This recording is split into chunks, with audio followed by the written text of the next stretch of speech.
Hello' ছাত্ৰ ছাত্ৰীসকল, স্বাগতম জনাইছোঁ মোৰ আন এটি ভিডিঅ'লৈ।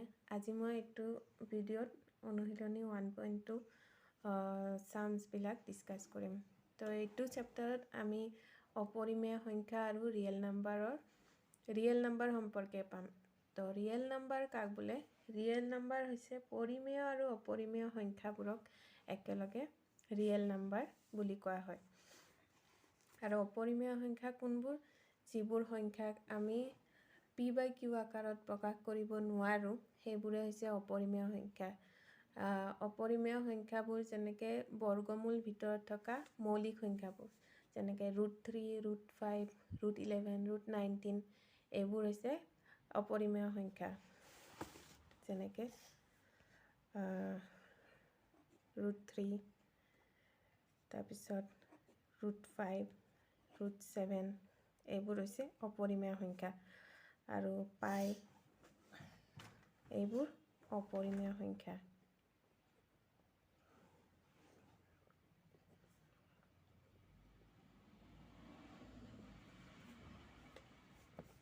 আৰু ৰিয়েল নাম্বাৰ মানে বাস্তৱ সংখ্যা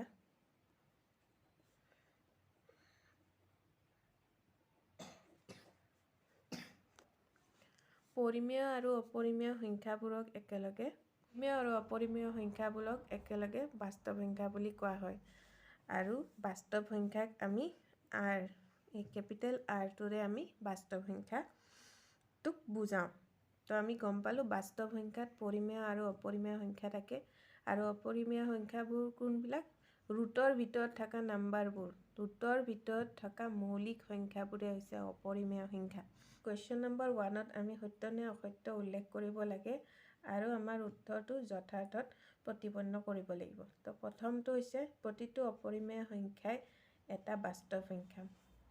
প্ৰতিটো অপৰিমেয় সংখ্যা এটা বাস্তৱ সংখ্যা হয় নে নহয়? হয়, কাৰণ বাস্তৱ সংখ্যাত কি থাকিব? অপৰিমেয় সংখ্যাবোৰ থাকিব। তো প্ৰতিটো অপৰিমেয় সংখ্যা এটা বাস্তৱ সংখ্যা। তো আমাৰ 1 নম্বৰ উক্তিটো সত্য।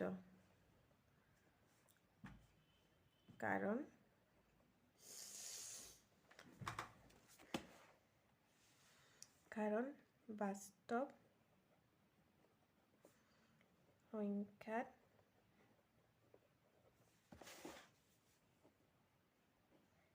অপৰিমেয় সংখ্যাবোৰ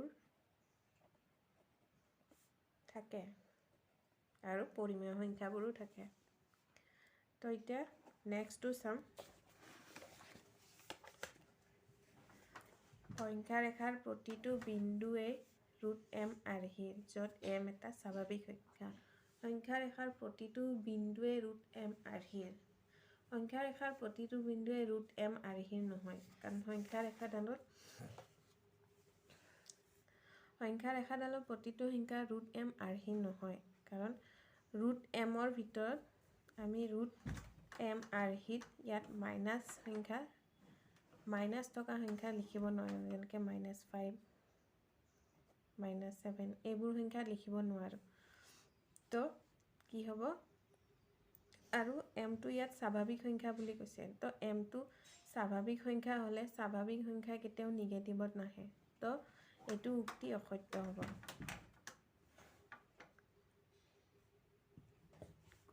কুৱেশ্যন নম্বৰ 2টো আমি কি গম পালোঁ?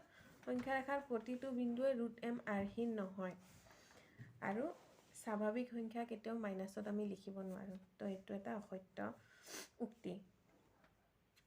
3rd নম্বৰটো কৈছে প্ৰতিটো বাস্তৱ সংখ্যাই এটা অপৰিমেয় সংখ্যা। প্ৰতিটো বাস্তৱ সংখ্যাই এটা অপৰিমেয় সংখ্যা নহয়, এইটো অসত্য। কাৰণ বাস্তৱ সংখ্যাত পৰিমেয় সংখ্যাও থাকে। গম পাইছানে? বাস্তৱ সংখ্যাত আমাৰ পৰিমেয় সংখ্যাও থাকিব। প্ৰতিটো বাস্তৱ সংখ্যাই অপৰিমেয় সংখ্যা নহ'বও পাৰে। তো এইটো আমাৰ উক্তিটো সত্য।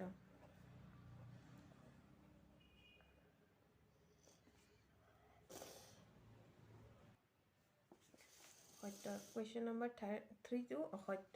এতিয়া আমি কুৱেশ্যন নম্বৰ 2টো চাওঁ।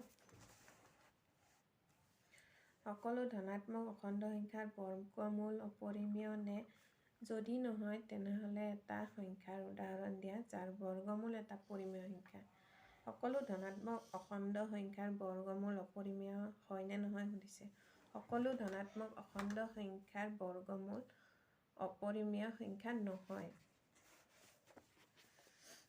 Question number 2 এটা নহয় হ'ব কাৰণ কিছুমান সংখ্যাৰ বৰ্গমূল পৰিমেয় সংখ্যা হয় সব অখণ্ড সংখ্যাৰ বৰ্গমূল অপৰিমেয় সংখ্যা নহয় কিছুমানৰ আমি বৰ্গমূল পৰিমেয় সংখ্যাও পাওঁ যেনেকৈ √4 এইটো এটা ধনাত্মক অখণ্ড সংখ্যা ইয়াক মই বৰ্গমূল লৈছোঁ তো ইয়াৰ বৰ্গমূল আমি কি পাওঁ 2 পাওঁ আৰু 2 কি হয় 2 এটা পৰিমেয় সংখ্যা ঠিক তেনেকৈ 25 এইটো এটা ধনাত্মক অখণ্ড সংখ্যা তো ইয়াৰ বৰ্গমূল কৰিলে আমি কি পাওঁ 5 পাওঁ 5 আৰু 5 কি হয় এটা পৰিমেয় সংখ্যা তো কুৱেশ্যন নম্বৰ 2 কি পালো আমি সকলো ধনাত্মক অখণ্ড সংখ্যাৰ বৰ্গমূল অপৰিমেয় সংখ্যা নহয় আৰু এইকেইটা হৈছে ইয়াৰ উদাহৰণ এনেকুৱা বহুত এক্সাম্পল আছে এতিয়া কুৱেশ্যন নম্বৰ 3 কুৱেশ্যন নম্বৰ 3 দিছে সংখ্যা ৰেখাত কিদৰে বৰ্গমূল 5ক সূচিত কৰিব পাৰি সংখ্যা ৰেখাত আমি √5ক কেনেকৈ দেখাব পাৰিম সূচিত কৰিব পাৰিম মানে তাৰ পজিশ্যনটো আমি সংখ্যা ৰেখাত দেখাব পাৰিম সেইটো আমাক সলভ কৰিব দিছে তো এইটো সলভ কৰিবলৈ আমি পাইথাগোৰাছৰ উপপাদ্যটো গম পাব লাগিব পাইথাগোৰাছৰ উপপাদ্য কি আছিল এটা পাইথাগোৰাছৰ উপপাদ্যত আমাৰ এটা সমকোণী ত্ৰিভুজ লাগে এইটো হৈছে ইয়াৰ 90 ডিগ্ৰী কোণ আৰু ইয়াৰ সন্মুখত থকা বাহুডাল হৈছে অতিভুজ এইডাল লম্ব এইটো ভূমি তো পাইথাগোৰাছৰ উপপাদ্যটো কি পাইছিলোঁ অতিভুজৰ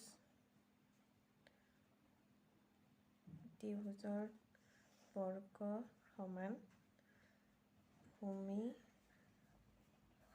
বৰ্গ আৰু লম্বৰ বৰ্গৰ কৰি পোৱা যোগফলৰ সমান অতিভুজৰ ভ্যালুটো কি হয় ভূমিৰ বৰ্গ আৰু লম্বৰ বৰ্গ কৰি পোৱা যোগফলৰ সমান তো ইয়াত আমি এই অতিভুজটো কি বুলি লিখিব পাৰোঁ অতিভুজটো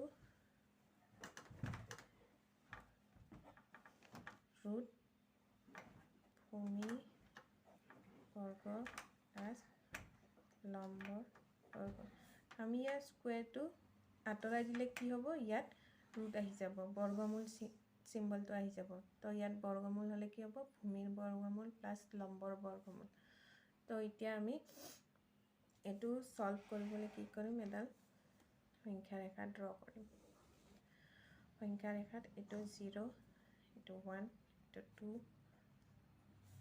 আমাক মাইনাছৰ সাইডবোৰ দৰকাৰ নহয় তো এই 0ৰ পজিশ্যনটো মই O বুলি ললোঁ আৰু ইয়াত আমি ভূমি লম 2 সেন্টিমিটাৰ এই 2 সেন্টিমিটাৰ তো এইটো মই দিলোঁ নাম A আৰু ইয়াত লম্ব লম মই 1 সেন্টিমিটাৰ তোমালোকে স্কেল দি জুখি ল'বা মই ইয়াত ডাইৰেক্ট ড্ৰ কৰিছোঁ এইটো হৈছে লম্ব এইখিনি হৈছে 1 সেন্টিমিটাৰ এইখিনি হৈছে 2 সেন্টিমিটাৰ তো এতিয়া অতিভুজডাল মই জয়েন কৰি দিলোঁ তো অতিভুজডালৰ নাম দিলোঁ মই B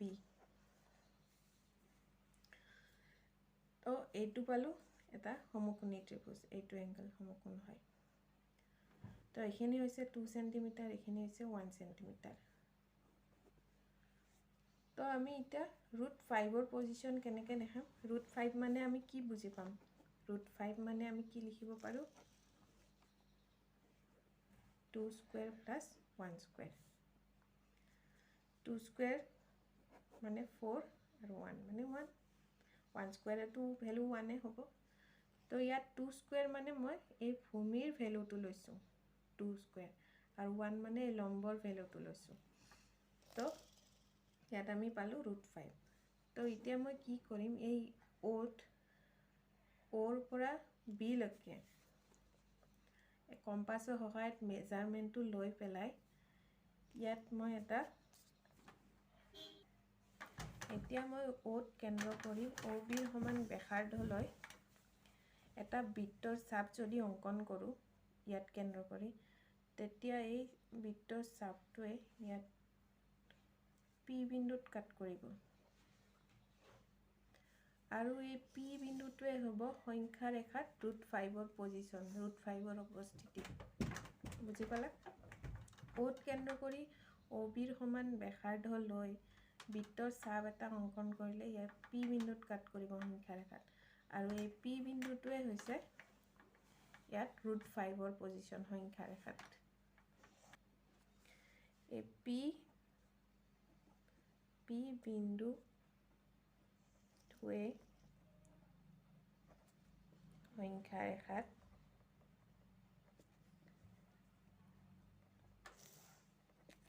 √5ৰ অৱস্থান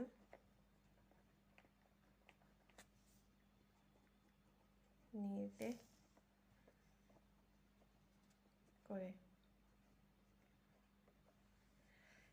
এইটো ফৰ্মুলা এইটো পাইথাগোৰাছৰ উপপাদ্য ইউজ কৰি আমি ঠিক তেনেকৈ √5 √7 √2 √3 আমি এনেকৈ গোটেইবোৰৰ অৱস্থান নিৰ্ণয় কৰিব পাৰোঁ যদি তোমালোকে সেইবোৰ জানিব খোজা তেনেহলে মোক কমেন্ট কৰিবা মই এটা ভিডিও লৈ আনিম গোটেইবোৰ এনেকৈ দেখাবলৈ √5টো কৰি দিলোঁ √3 √2 √7 এইবোৰৰ অৱস্থান জানিব খোজা যদি শিকিব খোজা যদি মোক কমেন্ট কৰিবা মই আৰু এটা তেনেকুৱা ভিডিও লৈ আহিম তো এইটো ভিডিওত যদি তোমালোকৰ কিবা কনফিউজন থাকে তেনেহলে মোক কমেন্ট কৰিবা আৰু মোৰ চেনেলটো সাবস্ক্ৰাইব কৰি দিবা আৰু কিবা যদি ডাউট থাকে তেতিয়াহলে মোক কমেন্ট কৰি দিবা থ্যাংক ইউ